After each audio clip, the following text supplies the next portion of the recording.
ಸ್ನೇಹಿತರೆ ನಮಸ್ಕಾರ. Newland 42 HP 42 HP tractor, 8 ವರ್ಷ ಟ್ಯಾಕ್ಟರ್ ಇದು 3200 ಗಂಟೆ ಕೆಲಸ ಮಾಡಿತ್ತು ಈ ಗಾಡಿ. ಅಂದರೆ ಜಾಸ್ತಿ ಓಡಿಲ್ಲ, 8 ವರ್ಷ ಗಾಡಿದು. ಬನ್ನಿ ಸ್ನೇಹಿತರೆ, ಇದು ರೋಟಾವೇಟರ್ ಹೆಂಗೆ ಕೆಲಸ ಮಾಡುತ್ತೆ ನೋಡೋಣ. ಗಾಡಿ ಶಕ್ತಿಮಾನ್ ರೋಟಾವೇಟರು. ನ್ಯೂಲ್ಯಾಂಡು ಒಳ್ಳೆ ಗಾಡಿ ಅಂತ ಎಲ್ಲರೂ ಹೇಳ್ತಾರೆ. 42 HP ಯಾವ ಥರ ಈಗ ರೋಟ್ರಿ ಕೆಲಸ ಮಾಡುತ್ತೆ ಸ್ನೇಹಿತರೆ ನೋಡಿರಿ. ಶಕ್ತಿಮಾನ್ ರೋಟ್ರಿದು ಹೊಸ ರೋಟ್ರಿ.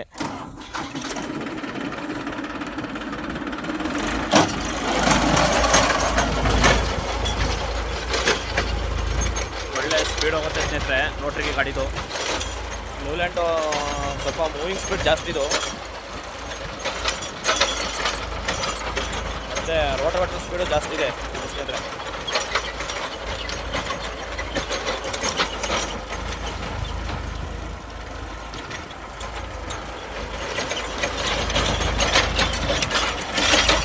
ಮೂವಿಂಗ್ ಸ್ಪೀಡು ಜಾಸ್ತಿ ಇದೆ ನೋಡಿ, ಮೂವಿಂಗ್ ಸ್ಪೀಡ್ ಜಾಸ್ತಿ, ಒಳ್ಳೆ ಸ್ಪೀಡಲ್ಲಿ ಹೋಗುತ್ತೆ ರೋಟಾವೇಟರ್.